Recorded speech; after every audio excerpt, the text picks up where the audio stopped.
যখনই আমরা কানেকশন দিতেছি বাল্বটা জ্বলতেছে, তার মানে আমাদের যে বর্তনীটা তৈরি করছি এই বর্তনীটা ঠিক আছে। আমি কি করবো, এর যে দুইটা প্রান্ত আছে আমি জ্বলে দিতে দেবো।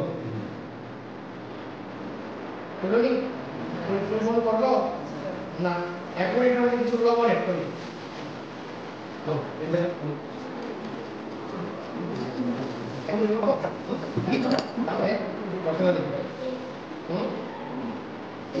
এখানে এত বড় বাল্বটা একটু পাওয়ার হওয়াতে, মানে তার পাওয়ারটা বেশি, যার কারণে যখন লবণ মধ্যে আমরা তড়িৎ প্রবাহ করতে চাইতেছি তখন তড়িৎ প্রবাহের মানটা কমে গেছে, যার কারণে এই পাওয়ারফুল বাল্বটা জ্বলতে পারে। তো এটারে আমরা সরাই চিন্তা করছি একটা এলইডি বাল্ব। তো এলইডি বাল্ব এর ক্ষমতা বা পাওয়ারটা কম হয়, এই জল দিয়া তড়িৎ পরিবহন করছে না, কিন্তু যেই লবণ দিয়া আবার তড়িৎ পরিবহন করছে। লবণ জল একটা তড়িৎ পরিবাহী পদার্থ হতে পারে।